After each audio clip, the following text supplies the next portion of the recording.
Okay, in part two, what I'm going to be doing here is I'm going to be going over the tools and the option panels just to review what you've learned in the past trimester or semester here. So again, we have our selection tools here, and for example, I can make any selection and take my move tool and move it to where I would like. Also remember that up in the panels here for all the selection tools, I taught you the shortcut keyboard command where you hold down your shift to add to a selection and you hold down your option to subtract from a selection. But for all the selection tools, you can actually select one of these here, and I could go ahead and just add to a selection like that without holding down my keyboard. I can also subtract without holding down the option key on my keyboard. And again, after making those multiple selections, I can go ahead and move the shape accordingly.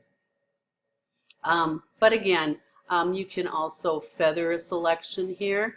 And what happens if you want to, if you're going to do a selection but you want it feathered, you need to make a selection on the feathering first, and then when you go ahead and move it, you'll see that you have the feathered effect. Now the other thing you can do is if you go back to your selection tools and this isn't selected,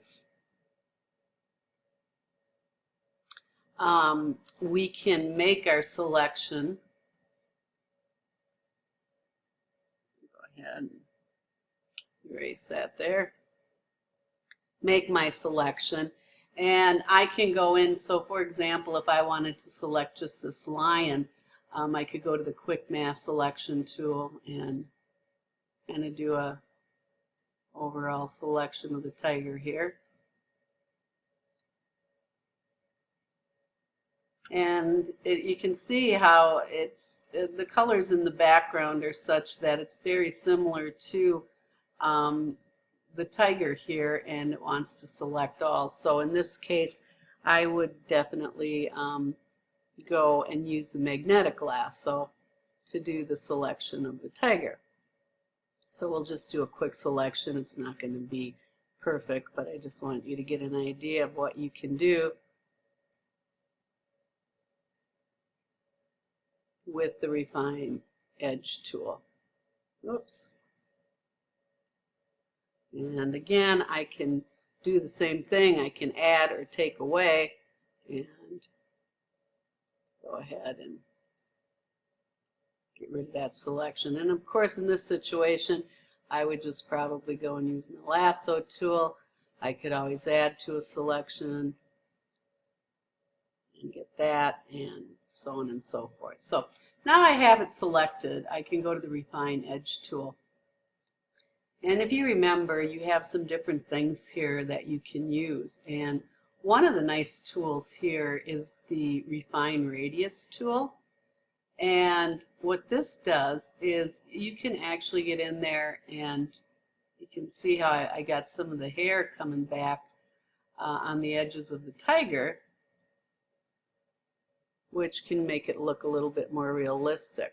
Okay, see, it's just not as sharp-edged as it would be. I got a little bit of noise there. I could go ahead and try some other techniques here too, but you see that, and go ahead, and then I can also go in there and feather the edges slightly. Okay, and I can shift my edges, so I can bring it in, I could bring it out. Okay, I can decontaminate colors, and then I can also decide how I want to save this selection. I can save it in a new document. I could save it as a new document with a layer mask, or just a new layer with a layer mask. So let's just do that and hit OK. And then if we go back to our layers panel, you'll see that it actually created a masked a mask for me for the tiger there. Okay, if I turn this one back on, you'll see the background is still there. Okay. Another thing you can also do with the masking operations is you can go down here and just give it a mask, and you can go to your paintbrush tool and make sure that your black is in the top, and you change the size of the brush. Again, you have various things here. You want a soft edge brush. You can also change the opacity of the black so that less shows through, but we'll just go ahead and kind of show you. You want to make sure that you're on your mask, and I can go ahead and create my look here. And as you can see, the mask, the black covers right here. Now if I decided to reduce the opacity of my paintbrush to maybe like a 39, you'll see, you can see the gray coming through here, okay? And that's still some of the image, so it's not transparent as it was up here. So you can change how much of the background image you want to mask, and you can make it semi-transparent if you wanted to do that as well. Now speaking of the brushes, again in the brush panel we have various selections of brushes, okay? We have our paint brushes, we have just our kind of regular standard brushes that it defaults to, we have our pencil brushes, and then you have your special effect brushes. And you can go and actually add brushes to this palette, but when you do so you want to append, because if you go just okay, it will erase all these brushes and just add the new ones. Okay, and you can change the hardness of the brush as well as the size right here. You also have blending modes in the brushes, so in the past we've used like colorize. So for example, if I went and took this image and desaturated it, but it's a smart object, actually what I'll have to do here is we'll just move this mask out of here and delete it. And now if I go to image adjustments and desaturate, I can go to the blend mode of color or soft light, which is what we used, but color works as well too. And I can create a new layer, and I can get the details in my object, okay? And again, because I'm on a different layer, I can go back and take the eraser and erase this as well. Now again, when I do colorization, I like to actually make my selection so I don't have to mess around going back with the eraser tool, etc.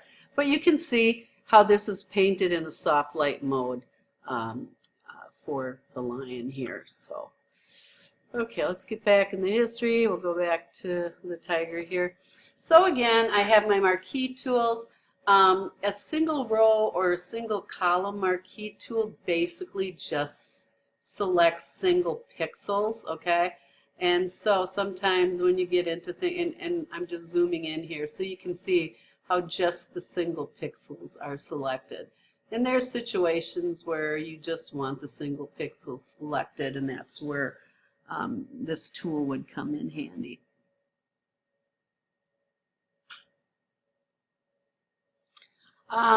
Lasso tools, again, lasso tool, I got the polygonal lasso tool, which does straight lines, and the magnetic lasso tool, which works on contrast and frequency. I like to change the frequency to a little lower. You can also feather while you're doing this selection as well. The quick selection tool is really good when you have very contrasty subjects as well as colors that are very different. So this tool doesn't work real well because the background has the various grays and blacks, etc., that you're finding in your subject here, and so because of that it would want to select the background. The magic wand tool again also works very well if you have specific spot colors that you want to do, you know, you like the black here, etc. But again, if you have an object or a subject like we have here, you're definitely better off going with the magnetic lasso. Okay.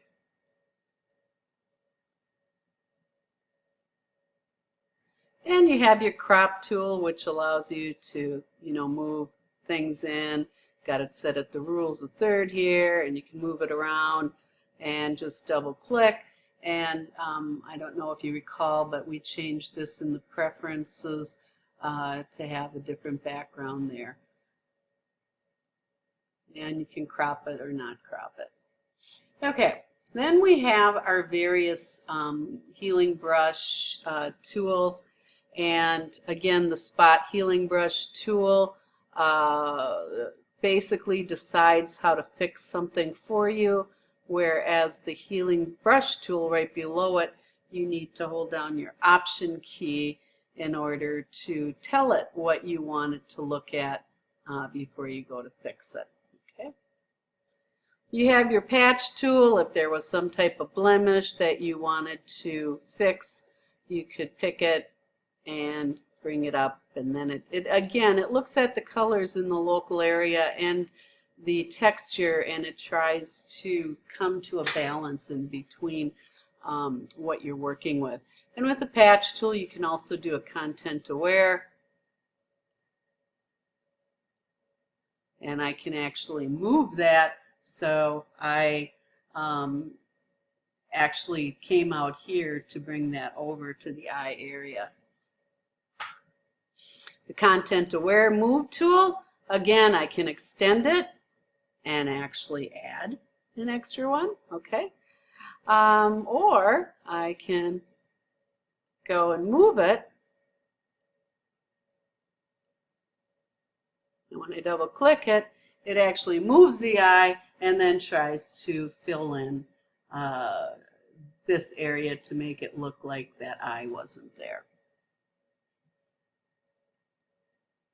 Okay, red eye tool, very simple to use. Basically, it just looks at the area of red where you pick, just go right over the eye and it will fix the red eye for you.